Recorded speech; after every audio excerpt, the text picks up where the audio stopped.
النظام العسكري الحاكم بالجزائر يدفع باتجاه إشعال فتيل الحرب ضد المغرب بتصرفاته الصبيانية وباستمراره في حشر أنفه في سيادة أراضي المغرب وبالتحديد في ملف الصحراء. ومغاربة يطالبون المسؤولين بالرد بالمثل وبكل قوة على تصرفات الكبرانات الصبيانية ودعم جمهورية القبائل بشكل رسمي وعلني، على اعتبار أن جمهورية القبائل الشقيقة هي آخر مستعمرة في إفريقيا، والبدء في التعامل مع جارة السوء الجزائر كدولة عدوة للمغاربة ملكا وشعبا ووحدة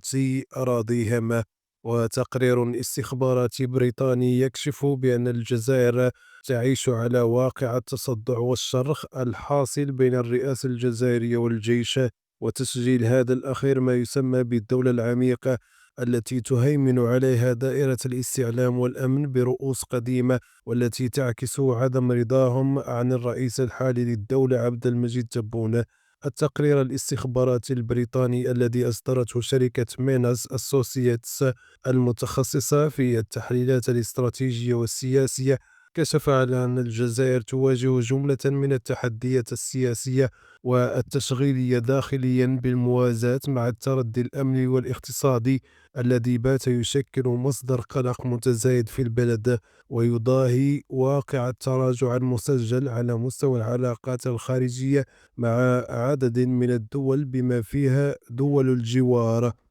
ووصل النظام العسكري الجزائري مرحلة قصوى من التصعيد في حربه الباردة تجاه المغرب، حيث أصبح يخطط عبر أداة البوليساريو لنقل هذه الحرب الباردة إلى الميدان، وهو ما تبين في أحداث السمارة، مشيرين أن المغرب لديه جيش منظم وقادر على الدخول في حرب مع الجزائر، لكنه يتفاداها حفاظا للسلام وخدمة لقضايا الجوار. لذلك فالمغرب سيتجه بكل السبل إلى العمل السياسي والدبلوماسي ليحصل على كل ما يمكن أن يعطي صفة فصيل متطرف للطرف الآخر. والأكيد أن المغرب دبلوماسي ويريد أن يحاصر الجار الشرقي الجزائر باعتبارها دولة تحتضن كيانا متطرفا انفصاليا يشن هجمات على المدنيين بالصحراء. والأكيد أيضا أن المملكة المغربية يمكن بقرار سيادي أن تتحرك عسكريا